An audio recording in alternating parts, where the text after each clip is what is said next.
வணக்கம் தமிழ் மக்களே, இன்னையோட சினிமா அப்டேட்களை பார்க்கலாம் வாங்க. சிறந்த திரைப்படம், சிறந்த இயக்குனர், சிறந்த நடிகர், சிறந்த துணை நடிகர், சிறந்த இசை, சிறந்த எடிட்டிங், சிறந்த ஒளிப்பதிவு ஆகிய 7 பிரிவுகளில் ஓப்பன்ஹைமர் திரைப்படம் ஆஸ்கர் விருதுகளை வென்று அசத்தியுள்ளது.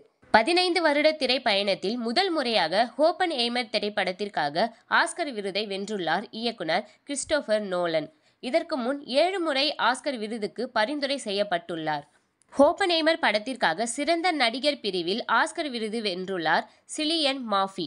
அயர்லாந்தில் பிறந்த நடிகர் ஒருவர் இப்பிரிவில் ஆஸ்கர் விருது பெறுவது இதுவே முதல் முறையாகும். சிறந்த துணை நடிகராக ராபர்ட் டோனி ஜூனியர் ஓப்பன்ஹைமர் படத்திற்காக ஆஸ்கர் விருதை வென்றுள்ளார். சிறந்த நடிகைக்கான ஆஸ்கர் விருதை வென்ற நடிகை இமா ஸ்டோன்.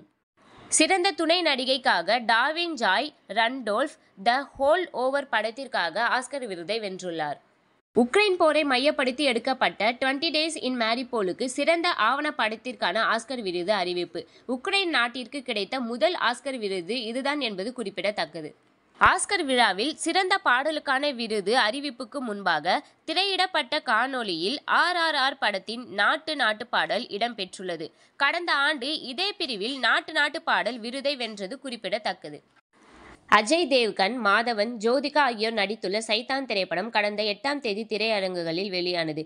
வெளியாகி 3 நாட்களிலேயே ரூபாய் 54 கோடி வசூலை கடந்ததாக தகவல் வெளியாகியுள்ளது. இது போன்ற சினிமா அப்டேட்களை ஷார்ட் அண்ட் ஸ்வீட்டா தெரிஞ்சுக்க மறக்காம எங்க சேனலை சப்ஸ்கிரைப் பண்ணுங்க. தேங்க்யூ ஃப்ரெண்ட்ஸ், பாய்.